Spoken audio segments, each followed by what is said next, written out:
काम से कैसे मिलेगा जल। नमस्कार, स्वागत है आप सभी का। न्यूज़ वन इंडिया देख रहे हैं आप और मैं हूं आपके साथ कृतिका। भ्रष्टाचार किसी को किस हद तक रुला सकता है, इसे देखना और समझना है तो सोनभद्र में 44 साल से पूरा होने के लिए बेकरार अधूरे पड़े कन्हर डैम परियोजना के बारे में देखना होगा।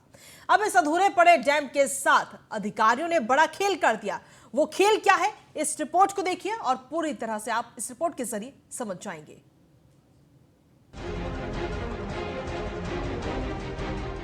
सोनभद्र का ये कन्हर डैम है।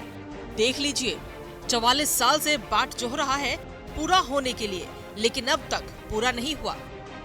यूपी के सोनभद्र में जब ये कन्हर नहर योजना शुरू हुई तब नारायण दत्त तिवारी मुख्यमंत्री थे। अब तक 20 मुख्यमंत्री उत्तर प्रदेश में बने, लेकिन 44 साल में कन्हर नहर योजना पूरी नहीं हो पाई। कन्हर नहर बांध योजना को 27.75 करोड़ रुपए में बन जाना था, लेकिन 2239 करोड़ रुपए खर्च हो चुके हैं। तो इसे क्या कहेंगे, किस तरह से लेंगे? 4 राज्यों की सीमाओं से सटे सोनभद्र का ये इलाका अक्सर सूखाग्रस्त रहता है। जनसंख्या आदिवासी बहुल है और सिंचाई का कोई साधन नहीं। एक आस इस बांध से थी, लेकिन ये अब तक पूरा ही नहीं हुआ, तो सवाल तो उठेंगे ही। भ्रष्टाचार की भेंट चढ़ा सोनभद्र में जल जीवन मिशन।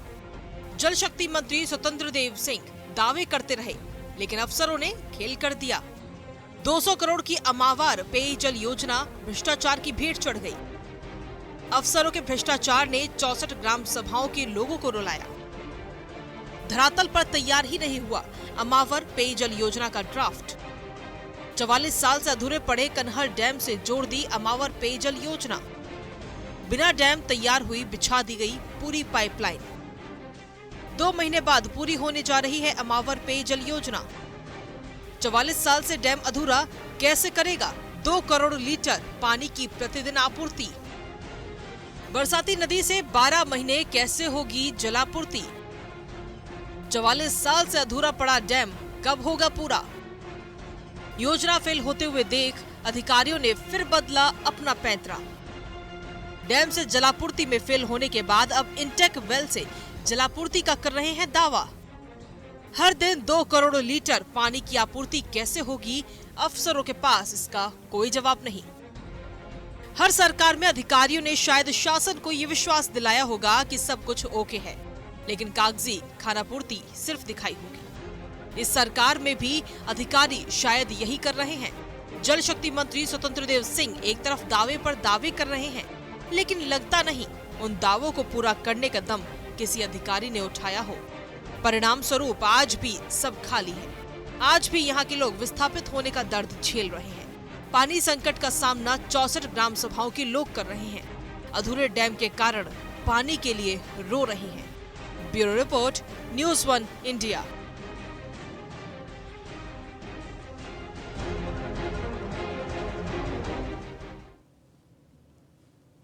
और इसी पर हमारे साथ बातचीत करने के लिए और अधिक जानकारी देने के लिए मनीष पांडे, रेजिडेंट एडिटर, हमारे साथ जुड़ रहे हैं फोन लाइन पर। मनीष जी, देखिए, कल भी हमने इस बारे में चर्चा की थी कि जिस तरीके से ये डैम पिछले 44 साल से अधूरा पड़ा है, तो आखिर कैसे अगले 2 सालों में ये डैम पूरा कर दिया जाएगा? अधिकारी तो कह रहे हैं कि हम योजना लेकर आए हैं और लगातार जो पूरा ड्राफ्ट था वो भी पूरा हो गया है और पानी भी लोगों को मिलने लगेगा, पर कैसे? ये सवाल लगातार बना हुआ है।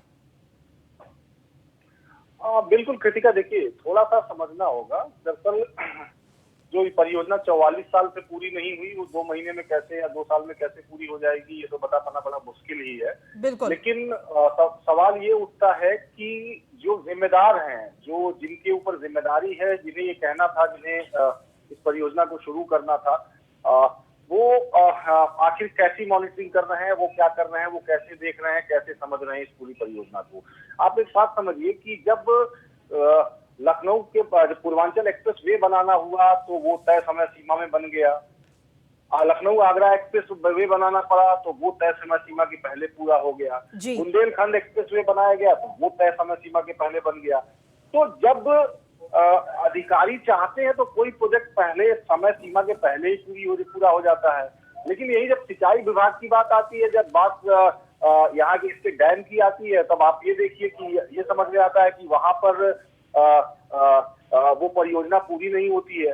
जब न्यूज वन इंडिया पे एक छोटी सी खबर चलाई जाती है, सोनभद्र देखिए हर घर नल योजना जल जीवन मिशन के तहत चलाई जा रही है और इस योजना की स्थिति ये है कि पूरे उत्तर प्रदेश में ग्रामीण इलाकों में जो लोग हैं उन्हें पेयजल उपलब्ध कराना है, मुहैया कराना है, इसका मकसद ये है जी। लेकिन यहाँ पर जो अफसर बैठे हुए हैं उन्होंने इस योजना का मतलब आप ये समझिए कि उद्देश्य ही बदल डाला है। उनको ये लगता है कि ये योजना जो उत्तर प्रदेश में शुरू हुई है ये एकदम बिल्कुल खाने कमाने की बड़ी बेहतर योजना है। बहुत सारी चीजें हैं, बहुत कुछ हैं, अगर हम परत दर परत उतारना शुरू करें तो मुझे लगता है कि पूरी योजना पूरा 1 घंटा 2 घंटा 4 घंटा लग जाएगा हमें। लेकिन बात हम कर रहे हैं अमावर जल परियोजना की।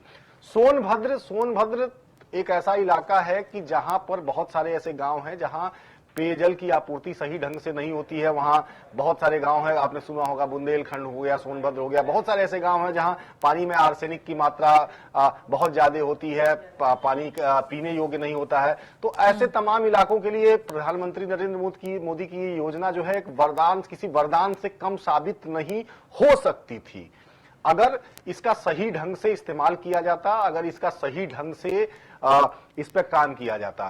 सोनभद्र एक उदाहरण मात्र है।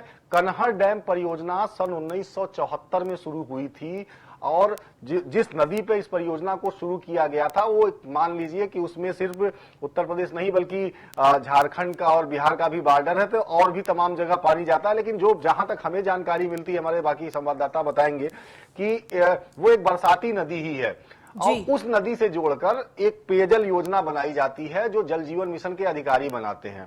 जो पेयजल योजना बनाई जाती है 2 तरीके की होती है, एक जो सरफेस से वाटर आप लेके ट्रीटमेंट करके लोगों को भेजते हैं और दूसरा जो भूगर्भ से निकालते हैं, यानी ट्यूबवेल वगैरह से पानी की टंकी भरी जाती है फिर सप्लाई की जाती है। ये जो परियोजना बनी ये कन्हर डैम से शुरू की गई कि कन्हर डैम में पानी इकट्ठा होगा, उस पानी को इकट्ठा करके वो इंटेक वॉल में ले आएंगे, इंटेक वॉल के थ्रू फिर ट्रीटमेंट करके वाटर ट्रीटमेंट करके गांव में भेजेंगे। एक बड़ा छोटा सा उदाहरण है, करीब 200 करोड़ रुपया 180 करोड़ रुपया 65 गांव की ग्राम सभाओं की जनता के लिए खर्च किया गया। आप समझिए इतनी बड़ी परियोजना, इतना ज्यादा पैसा खर्च किया गया, लेकिन उस परियोजना को शुरू करने वाले और उस परियोजना में पैसा खर्च करने वाले अफसर भूल गए कि जो परियोजना पिछले 44 साल से अधूरी पड़ी है, उस परियोजना के आधार पर हम ये 180 करोड़ रुपए में आग क्यों लगा रहे हैं। वजह क्या थी भाई? अगर वहां आपको कन्हर डैम से आप पहले ये सुनिश्चित कर लेते कि 11-12 महीने आपको पानी मिलेगा, क्या वहां पानी इकट्ठा हो पाएगा, क्या उस डैम में पानी इतना होता है कि इन गांवों को जो है 2 करोड़ लीटर पर डे के हिसाब से हम पानी दे पाएंगे, तो ये एक बहुत बड़ा फॉल्ट है। सिर्फ यही नहीं, अगर सिर्फ सोनभद्र ही नहीं, अगर आप बात करें मिर्जापुर की, आप बात करें, आप बुंदेलखंड में चले जाएं, आप बांदा की बात करें, आप चित्रकूट की बात करें, हर जगह इस परियोजना में सिर्फ ये पोर्टल पे इसकी प्रोग्रेस दिखाई जा रही है। जो मकसद है इस परियोजना का कि लोगों के गांव में जल पहुंच जाए, घर में शुद्ध पेयजल पहुंचे। अगर आप सिर्फ छोटा सा एक सोशल मीडिया पे एक ट्वीट तक डाल दीजिए कि आज हर घर जल योजना की स्थिति क्या है, तो अगर आपकी रीच अच्छी है तो हजारों कमेंट्स आ जाएंगे। हमारे यहाँ नल है, पानी नहीं आ रहा है, हमारे यहाँ पाइपलाइन के लिए नाली खोद के रख दी गई, हमारे यहाँ सड़क खोद दी गई। तो सिर्फ और सिर्फ बस ये दिखाया जा रहा है कि किसी तरह जो पैसा आया है, भारत सरकार जो पैसा है वो किसी तरह खर्च कर दिया जाए। और खर्च कराने वाले जो अफसर बैठे हुए हैं उनका भी मकसद यही है कि जल्दी से जल्दी पोर्टल पे ये दिख जाए कि उन्होंने कितने लोगों को पानी दे दिया। जल शक्ति मंत्री वो आंख मूंदे बैठे हुए हैं। वो जब कहीं जाते हैं तो समीक्षा जरूर होती है, चूंकि जो कहीं जाते वही हैं। अक्सर अगर देखा होगा कि जैसे मुख्यमंत्री का आप मान लीजिए कल झांसी दौरा है तो वो आज झांसी पहुंच जाएंगे, एक दिन पहले झांसी पहुंच जाएंगे, झांसी पहुंच के उन परियोजना अपना समीक्षा करेंगे, दूसरे दिन मुख्यमंत्री जी के साथ स्टेज में नजर आएंगे। लोग कहते हैं मुख्यमंत्री जी के बहुत करीबी हैं, इसलिए शायद लोग उनसे सवाल पूछने से कतराते हैं, लेकिन शायद ये बात मुख्यमंत्री जी को भी नहीं पता कि इस परियोजना में कितना झोल है, कितनी अंधेरगर्दी मची हुई है। कंपनियों को, जो काम करने वाली कंपनियां हैं, उनके साथ किस तरह का सलूक यहाँ के बैठे अफसर करते हैं। एक छोटा सा उदाहरण कन्हर डैम का है, अमावर जल परियोजना का है। यहाँ पे तो ऐसे खेल किए जाते हैं कि अगर किसी प्रोजेक्ट को किसी कंपनी को अलॉट किया गया और 2 महीने बाद उसे नोटिस दी जाती है कि आपकी प्रगति जो है अपेक्षित नहीं है और उसका बॉन्ड कैंसिल कर दिया जाता है। और फिर पता नहीं क्या होता है, कौन सी माया है, हमको नहीं लगता है कि सीडब्ल्यूसी से लेके कहीं भी ऐसी कोई गाइडलाइन है कि फिर 15 दिन बाद 20 दिन बाद फिर एक कमेटी बनती है और रिपोर्ट लगाई जाती है कि नहीं अब इनकी प्रगति ठीक है, फिर उन्हीं को वो काम दे दिया जाता है। तो कुल मिला जुला के हर घर नल योजना जो है उत्तर प्रदेश के कुछ काबिल अफसरों ने खाओ कमाओ योजना बना दिया है। कनहर डैम और अमावर पेयजल योजना सिर्फ एक उदाहरण मात्र है। अगर हम मामला उधेड़ने पर चले जाए तो बहुत कुछ ऐसा है जो अगर सामने आ जाए तो अफसरों को जवाब देना मुश्किल हो जाएगा।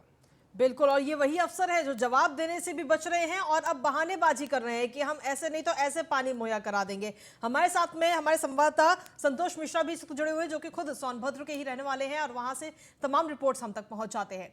संतोष, देखिए, क्योंकि आप सोनभद्र में ही रहते हैं और सोनभद्र की जो एरिया है, जो बॉर्डर है, वो 4 राज्यों से लगता है, तो ऐसे में जो वहां पर जो 64 ग्राम सभाओं के लोग हैं उन तक कैसे पानी पहुंचेगा? क्योंकि डैम पिछले 44 सालों से तो बना नहीं है, लेकिन अब इतनी जल्दी कैसे बन जाएगा, ये भी सवाल उठ रहा है। हालांकि अफसर तो टालम टोल करने में लगे हुए हैं।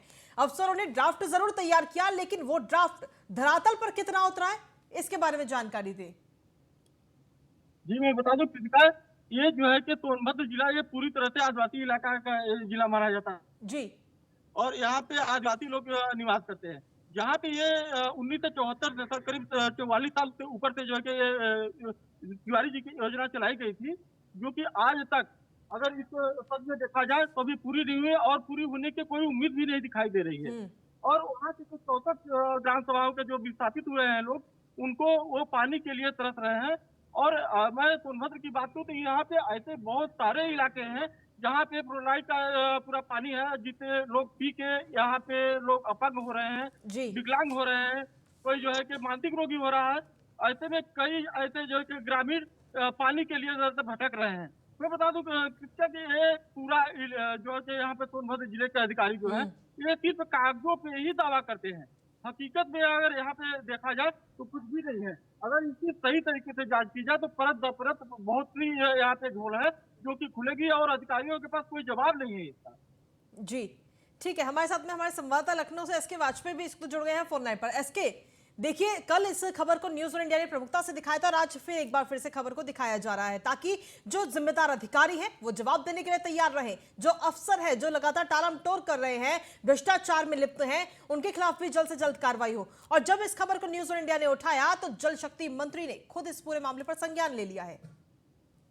बिल्कुल निश्चित तौर पर, क्योंकि अगर हम देखें तो कनहर परियोजना इसलिए लाई गई थी कि जो आसपास की ग्राम सभाएं हैं, चूंकि बरसाती नदी है, उसके पानी को स्टोर किया जा सके, जिससे बिजली उत्पादन के साथ ही बड़े पैमाने पर करीब 2 करोड़ लीटर पानी प्रतिदिन जलापूर्ति होनी थी। हालांकि 44 साल से ये परियोजना लगातार लंबित है, जो कुछ करोड़ से शुरू हुई थी और 2000 करोड़ तक पहुंच गई।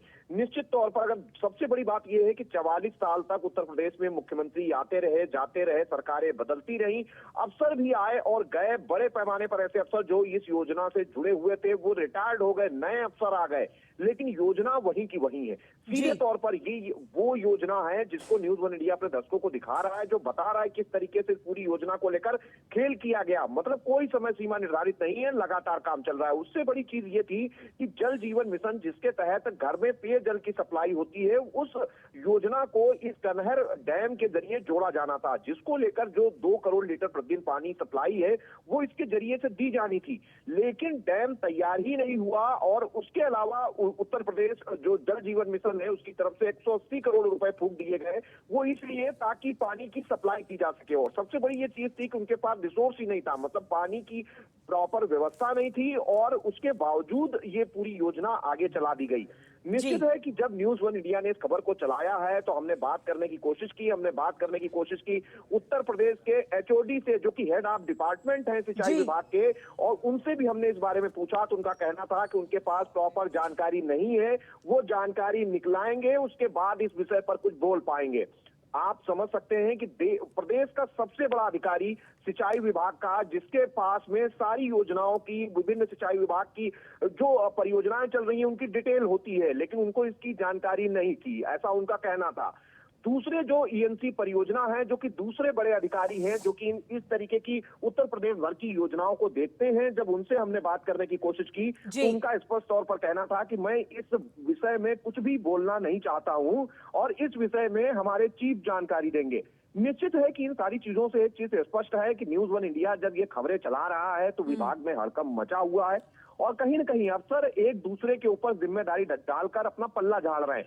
तो स्पष्ट है कि कहीं न कहीं अफसरों की तरफ से कोशिश की जा रही है कि इस विषय पर बोलने से बचा जाए और कहीं न कहीं जो भ्रष्टाचार पिछले 44 साल से चल रहा है, वजह बिल्कुल साफ है कि संभवतः जब मुख्यमंत्री योगी आदित्यनाथ भ्रष्टाचार के प्रति जीरो टॉलरेंस की नीति पर काम कर रहे हों, लगातार योजनाओं की, खासतौर पर महत्वाकांक्षी योजनाओं की प्रगति खुद रिपोर्ट ले रहे हों, खुद मॉनिटरिंग कर रहे हों। सोनभद्र जैसा जिला जिसके विकास के लिए मुख्यमंत्री योगी आदित्यनाथ ने लगातार काम किए हैं, लगातार अफसरों को निर्देशित किया है, बड़े पैमाने पर आदिवासी इलाकों के विकास पर काम किया है, उस जगह पर अगर ये योजना पूरी नहीं हो रही है तो सीधे तौर पर अफसर कहीं जी आप जिस व्यक्ति से बात कर रहे।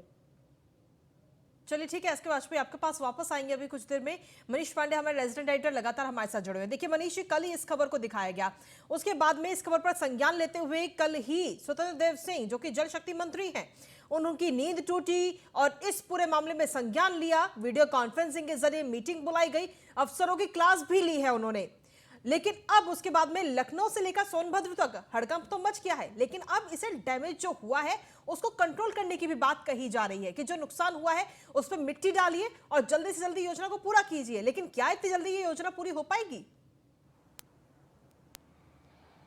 देखिए, फिर वही सवाल कि ये योजना क्या पूरी हो पाएगी। आप सोचिए, इससे बड़ा दुर्भाग्य क्या होगा और इससे बड़ा गैर जिम्मेदार अफसर आपको कहां मिलेगा। बिल्कुल। उत्तर प्रदेश का जो सिंचाई विभाग है उसका जो हेड ऑफ डिपार्टमेंट है एचओडी, वो बोलने से कतरा रहा है। और परिकल्प नियोजन तीन अधिकारी होते हैं डिपार्टमेंट में जो सबसे सीनियर और सबसे सुपीरियर होते हैं। माना यह जाता है कि उत्तर प्रदेश का कोई भी कोना ऐसा नहीं होता है जो उनकी निगाहों से बचे। सोनभद्र ऐसा जिला जहां पर इतनी महत्वपूर्ण परियोजना और 44 साल से अटकी पड़ी हुई है, उस पर ना तो एचओडी बोलने के लिए तैयार है, ना तो परिकल्प जो ईएनसी परिकल्प नियोजन है वो बोलने के लिए तैयार है। अब आप ये बताइए कि जब अफसर बोलने के लिए तैयार ही नहीं है तो कैसे मान लिया जाए कि वो 1 साल में परियोजना पूरी हो जाएगी जो 44 साल से पूरी नहीं हुई।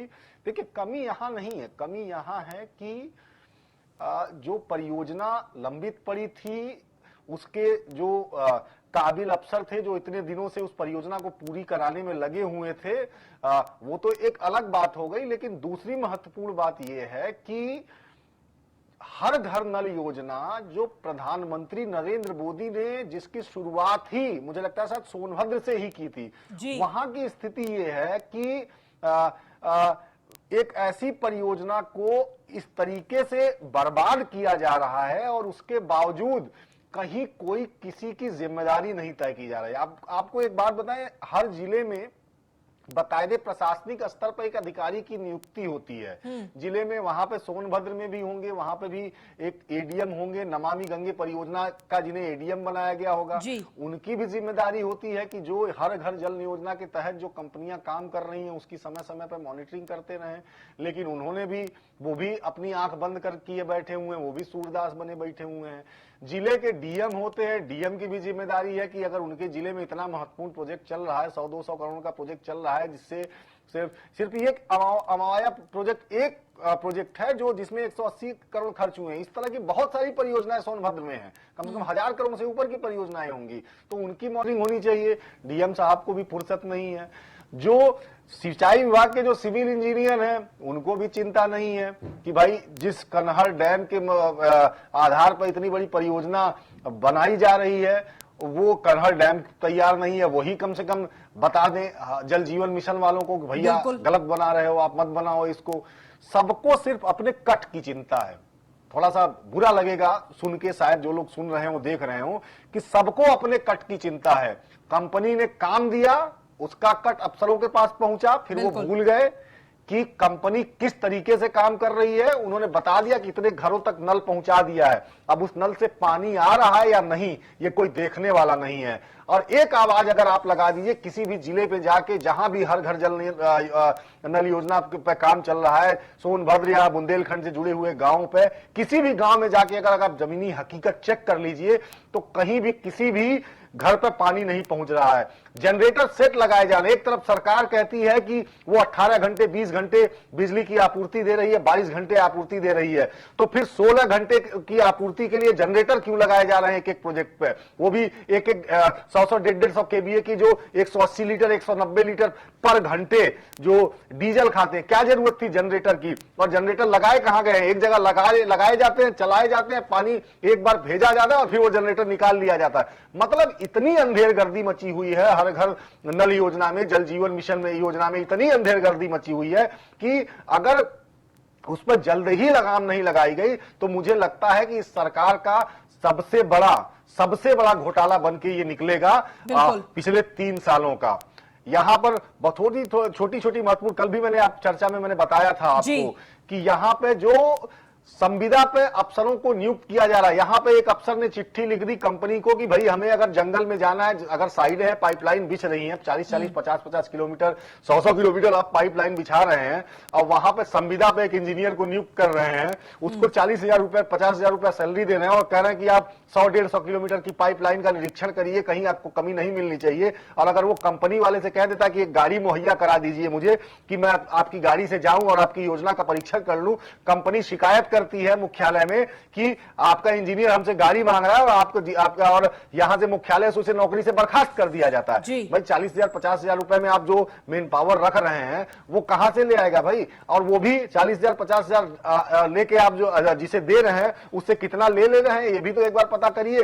आप ऐसे लोगों को जहां कोई रूल्स नहीं है, आप एक साल पे संविदा पे रखे हुए लोगों को बाकायदे फाइनेंशियल हैंडबुक पे साइन करने का अधिकार दे रहे हैं, वो एमबी कर रहे हैं, वो जाके निरीक्षण कर रहे हैं, वो बिल बुक पे साइन कर रहे हैं, आप उस पर पेमेंट किए जा रहे हैं। मतलब कुल मिला जुला के आप ये समझिए कि ये पूरी योजना जो मैं बता रहा हूं, हर घर नल योजना सरकार की यहां के कुछ अफसरों ने खाओ कमाओ योजना बना दी है। और मुझे लगता है कि अगर वास्तव में मुख्यमंत्री जी ने इस मामले में हस्तक्षेप नहीं किया और इसकी मॉनिटरिंग तगड़ी नहीं कराई तो एक बहुत बड़ा दाग बन के उभरेगा इस सरकार पे और ये योजना फेल होगी। जितने लाखों करोड़ों रुपए खर्च किए जा रहे हैं वो अफसरों से लेके ठेकेदारों की जेबों में चले जाएंगे और जो जनता है वो वैसे की वैसे ही रह जाएगी। प्यासे मर रही है, प्यासे मरेगी। बिल्कुल, लगातार अगर देखा जाए तो हर घर जल पहुंचाने की योजना तो सरकार की तरफ से चलाई जा रही है और उसके लिए कागजों में भी कार्रवाई हो रही है, लेकिन वो कार्रवाई जमीनी स्तर पर ना के बराबर उतर रही है। हमारे साथ में हमारे संवाददाता भी संतोष मिश्रा लगातार बने हुए हैं। संतोष, देखिए अगर डैम की बात करें तो पिछले 44 साल से ये डैम एज इट इज पड़ा हुआ है। सरकारें आई, सरकारें गई, लेकिन किसी ने आंख उठाकर इस डैम के बारे में नहीं देखा, इस डैम के बारे में नहीं सोचा है। जी, मैं बताती हूँ ये पूरा योजना चलाई जा रही है। नमामि गंगे के यहाँ पे एडीएम महोदय आशुतोष त्रिवेदी जी भी यहाँ पे नियुक्त हैं। इस परियोजना उनके अंडर में चलाई जा रही है और ये पूरी तरीके से अगर उनसे भी बात की जाती है तो केवल ये टाल मटोल कहते हैं कि वो पूरा हो जाएगा, जल्दी पूरा हो जाएगा। जो योजना अभी इतने सालों से पूरा नहीं हुई वो 2 महीने में कैसे पूरा हो पाएगी? बिल्कुल, मुझे तो नहीं लगता कि ये संभव हो पाएगा कि ये 2 महीने में हर घर नल योजना चालू हो पाएगा। और मैं बात करूँ अन्य ग्रामीण इलाकों की भी, तो हर जगह जो है कि नाली गड्ढा खोद के पाइप बिछा के छोड़ दिया गया है। अभी पूरी तरीके से गड्ढा भी नहीं भरा है, जहाँ के आए दिन लोग आने जाने वाले लोग गिर के चोटिल हो रहे हैं, घायल हो रहे हैं और उनकी मौतें भी हो रही हैं। लेकिन इस पे भी अधिकारी कोई संज्ञान नहीं, सिर्फ अधिकारी कागजों पे ही बात करते हैं और कागजों के ही हेराफेरी में रहते हैं और अपनी जेबें, अगर खास तौर से अगर कही जाए तो सिर्फ अपनी जेबें भरने का काम कर रहे हैं। और ये योजना सरासर जो है कि फ्लॉप हो रही है। और बीजेपी सरकार जहाँ पे जीरो टॉलरेंस की बात करती है, भ्रष्टाचार की बात करती है, इसमें तो बहुत बड़ा भ्रष्टाचार सामने आ रहा है। अगर भ्रष्टाचार की बात की जाए तो ये सबसे बड़ा जो है कि घोटाला सामने आएगा। बिल्कुल, इसका खुलासा होना बहुत ज्यादा जरूरी है क्योंकि सबसे बड़ा घोटाला ये हो सकता है। एसके वाजपेयी भी हमारे साथ लगातार बने हुए लखनऊ से। एसके, अब देखिए ये पूरा मामला तो निकलकर सामने आ रहा है, संज्ञान भी जल शक्ति मंत्री ने ले लिया है, लेकिन सवाल यह है कि क्या मुख्यमंत्री भी इस पूरे मामले में संज्ञान लेंगे? क्योंकि अगर मुख्यमंत्री संज्ञान नहीं लेंगे तो शायद अफसर इस वक्त अपना डैमेज कंट्रोल करके और एसडीज जो चीजें चल रही हैं वो चलने देंगे। तो बहुत ज्यादा जरूरी है कि मुख्यमंत्री भी इस मामले में संज्ञान लें। बिल्कुल निश्चित तौर पर, जैसा कि मैं पहले भी बता रहा था कि मुख्यमंत्री योगी आदित्यनाथ ज्यादातर जो योजनाएं हैं, जो परियोजनाएं हैं, और इसके पहले भी हमने देखा है उत्तर प्रदेश की बड़ी बड़ी योजनाएं जो कि सिंचाई विभाग से जुड़ी हुई थी, 35 साल 40 साल से वो कहीं न कहीं लंबित चल रही थी, उनको मुख्यमंत्री योगी आदित्यनाथ ने पूरा कराया है। और निश्चित है कि मुख्यमंत्री योगी आदित्यनाथ तक अक्सर कोशिश कर रहे हैं कि ये जानकारी ना पहुंचे, उन तक चीजों को पहुंचने ना दिया जाए। यही वजह है कि जब न्यूज वन इंडिया आज इन खबरों को चला रहा है तो अक्सर एक दूसरे पर जिम्मेदारी डालकर पल्ला झाड़ने की कोशिश कर रहे हैं। सीधे तौर पर इस योजना पर बोलने के बजाय वो एक दूसरे के ऊपर वो टॉस कर रहे हैं कि आप उनसे बात कर लीजिए, आप उस अधिकारी से बात कर लीजिए, लेकिन सीधे तौर पर कोई भी जिम्मेदार अधिकारी इस पर बोलने के लिए तैयार नहीं है। चाहे उत्तर प्रदेश सिंचाई विभाग के खुद विभागाध्यक्ष हों या उनके नीचे जो विभागाध्यक्ष होते हैं जो इस पूरे परियोजनाओं को देखते हैं, वो इस चीज की जानकारी देने से बच रहे हैं। एनसी परियोजना जानकारी देने से बच रहे हैं। वो कह रहे हैं कि चीफ को जानकारी है, आप उनसे ले लीजिए। सीधे तौर पर जो प्रदेश स्तर पर अफसर बैठे हैं वो इन सारी चीजों को लेकर कहीं न कहीं अपनी अपनी जो स्थिति है उसको बचाने की कोशिश कर रहे हैं। नहीं चाहते कि इस विषय पर बोला जाए ताकि ये जानकारी मुख्यमंत्री कार्यालय तक पहुंचे। स्पष्ट तौर पर आप इस चीजों को समझिए कि जब 1974-75 में जब इस योजना का केंद्रीय समिति ने आकलन किया था, उस दौरान ये 22 करोड़ रुपए में पूरी होनी थी। 76-77 में इस योजना को शुरू किया गया, 78-79 में काम शुरू हो चुका था। तब से लेकर अब तक 2080 करोड़ रुपए खर्च किए जा चुके हैं। अब आप समझ सकते हैं कि 22 करोड़ की योजना जो शुरू होती है 1977-78 में और वो 2022 पहुंचते पहुंचते 2000 करोड़ से ऊपर चली जाती है, लेकिन बावजूद इसके पूरी नहीं है। सिंचाई विभाग खुद बता रहा है कि 74% अभी तक काम इस पर किया जा चुका है। तो निश्चित है कि आप समझ सकते हैं कि अभी और कितना खर्च होना है और कितने साल लगने हैं, ये सिंचाई विभाग के अफसर ही बता सकते हैं, क्योंकि सीधे तौर पर कंपनी और अफसरों का बड़ा गठजोड़ कहीं न कहीं इस पूरे सिस्टम में दिखाई दे रहा है। बिल्कुल, चलिए बहुत शुक्रिया आप सभी का तमाम हमारे साथ जानकारी देने के लिए। तो जिस तरीके से देखा जाए तो ये परियोजना जिसे ड्राफ्ट के जरिए तैयार कर दिया गया कागजों में, लेकिन जमीनी स्तर पर ना के बराबर है। करोड़ों रुपए खर्च हो चुके हैं, करोड़ों खर्च होने बाकी हैं, लेकिन वो करोड़ों खर्च हो कहां रहे हैं, ये सवाल उठना लाजमी है। और देखना होगा कि ये परियोजना क्या यूं ही चलती रहेगी या इस पर लगाम लग करके वाकई जमीनी स्तर पर परियोजना होगी पूरी और लोगों के घरों में जल पहुंचेगा। इस खबर पर लगातार हम बने रहेंगे और एक एक अपडेट तक भी आप तक लगातार पहुंच